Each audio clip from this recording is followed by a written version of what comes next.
Dari Arfiana Miska dari SD Negeri 187 Bonto Manai. Assalamualaikum warahmatullahi wabarakatuh. Waalaikumsalam. Nama saya Arfiana Miska. Saya dari SD 187 Bonto Manai.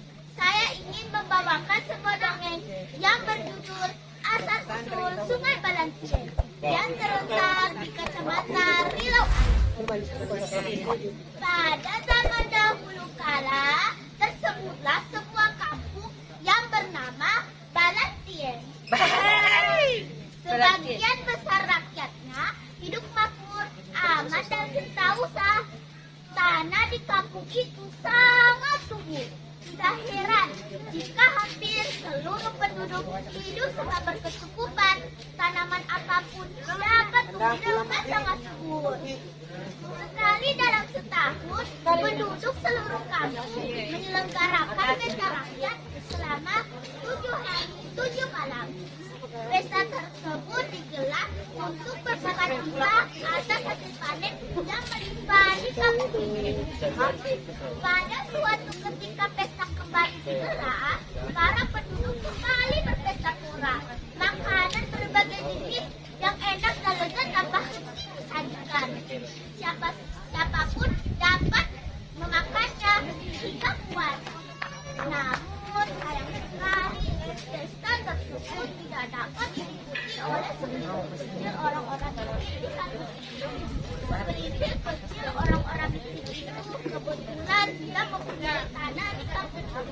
Mereka hidup dari mencari nafkah dengan cara bekerja sebagai pembantu di rumah penduduk kaya-kaya itu. Konon, segelintir kecil orang-orang miskin di kampung itu hanyalah datang di kampung Balantien. Pesta rakyat Balantien telah berlangsung beberapa hari lamanya hingga menginjak hari ke-7. Pesta semakin dimeriahkan dengan berbagai hiburan dan pertunjukan. Makanan berbagai jenis yang melimpah yang disajikan. Siapapun dapat memakannya, namun bukan untuk orang-orang miskin. Pada hari ke-7, di antara anak-anak yang juga turut berpesta, tampaklah bocah lelaki yang berpakaian coklat cantik, bertubuh kurus, dan berpenyakitan. Tidak ada seorang pun yang mengetahui dari mana asalnya. Bocah lelaki itu tiba-tiba berada di tempat itu. Berapa kali bocah lelaki itu meminta makanan dan minuman kepada orang-orang di tempat itu. Tuan, Tuan, kasihanilah saya. Saya datang dari jauh dan memohon balas kasihan. Berikanlah saya sepiring nasi dan seteguk air.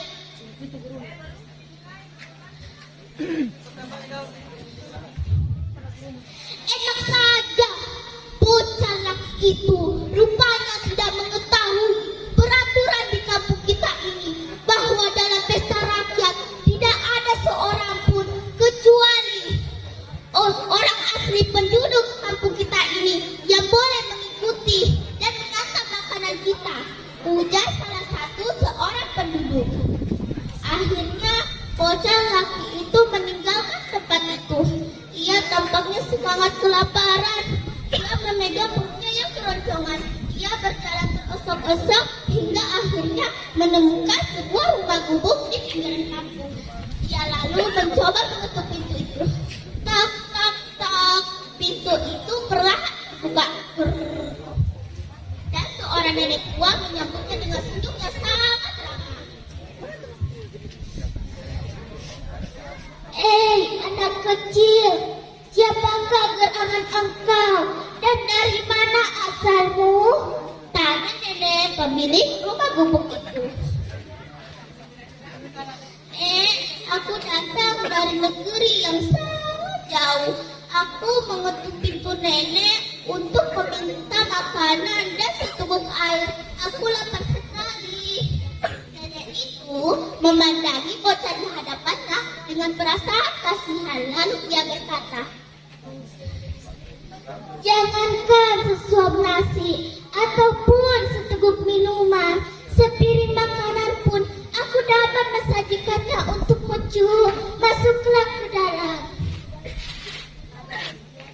Assalamualaikum.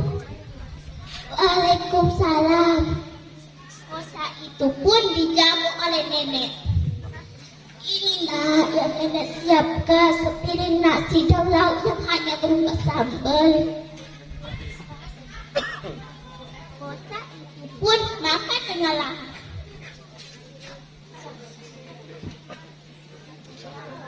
Nek, terima kasih atas makanannya. Semoga Tuhan Yang Maha Kuasa membalas kebaikan nenek, ujar sang bocah dengan penuh terima kasih. Oh iya nak, terima kasih kembali. Sudah sepatutnya sesama manusia harus saling menolong dalam kesusahan cucuku. Bocah itu pun pamit oleh nenek yang kasih itu. Nek, aku akan melanjutkan perjalananku, Nek.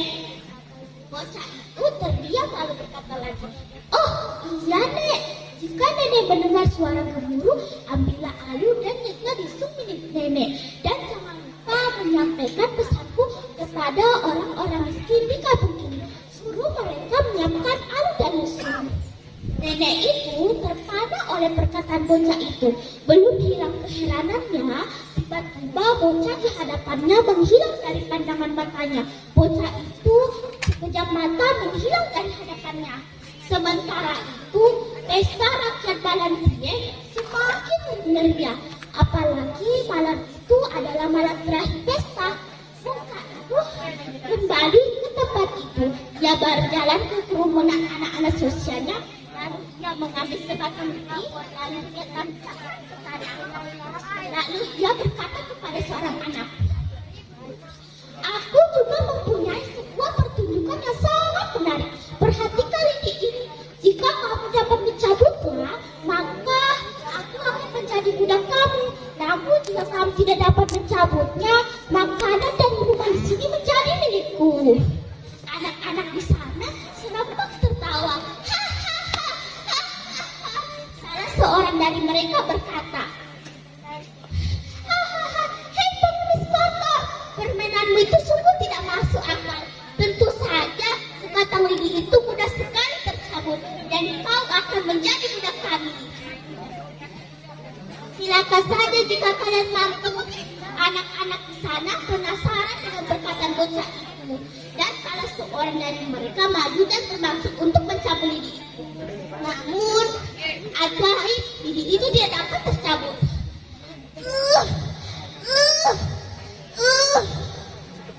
Anak-anak lainnya mencoba hal yang sama, namun tidak ada seorang pun yang dapat mencabut lidi itu.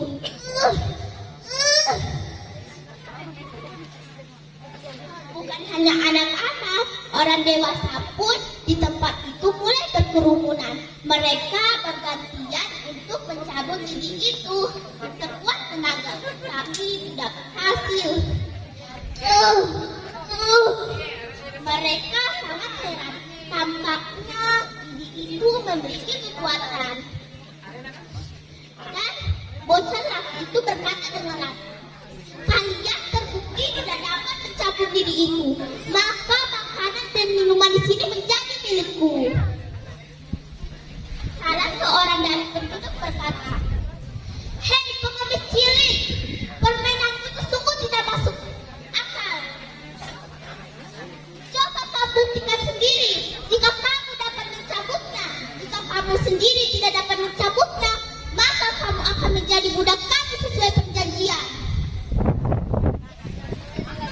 Bocah itu tersenyum lalu berkata, tapi suaranya agak lantang, aku yang telah menancapkan lidi ini ke tanah, maka aku pula yang akan mencabutnya. Ketahuilah bahwa kampung kalian akan dilanda banjir yang sangat besar sebagai hukuman dari Maha Kuasa atas kalian yang hidup sebagai berkecukupan namun tidak menyantuni orang-orang miskin di kampung ini. Inilah hukuman untuk kalian. Sesaat bocah laki itu mencabut lidi itu dengan mudah, tiba-tiba dari bekas lubang Ini itu terpancang air bah. Semakin lama semakin banyak hingga akhirnya menenggelamkan seluruh kampung beserta penghuninya. Tidak ada seorang pun penduduk kampung yang selamat. Yang selamat dari banjir besar itu hanyalah nenek tua dan segelintir orang-orang miskin di kampung itu.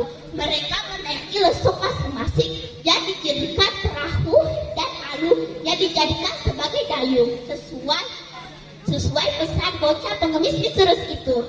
Kesimpulan dari cerita ini ialah sifat pikir dan sombong akan menuai bencana, sedangkan sifat dermawan, baik, rendah hati akan menuai keselamatan dan kebahagiaan. Banjir besar di Kampung Balantiek berlangsung selama 7 hari 7 malam. Aliran besar banjir tersebut akhirnya membentuk sungai panjang dan berkelok-kelok seperti ular. Hingga kini orang-orang menamainya dengan Sungai Balantiek, yang berarti sungai yang terbentuk dari bekas banjir yang pernah terjadi di kampung itu. Dewasa ini, Sungai Balantiek masih dapat ditemukan di Bulukumba, Sulawesi Selatan. Sungai Balantiek mengalir di wilayah Kecamatan Pindang, Gentaram, Bulukumba, dan Iloala hingga menuju Laut Lepas. Kesimpulan yang paling penting dari cerita ini ialah kita harus berbuat baik kepada orang lain, karena perbuatan baik itu akan kembali ke diri kita sendiri. Demikianlah cerita yang saya bawakan. Assalamualaikum warahmatullahi wabarakatuh.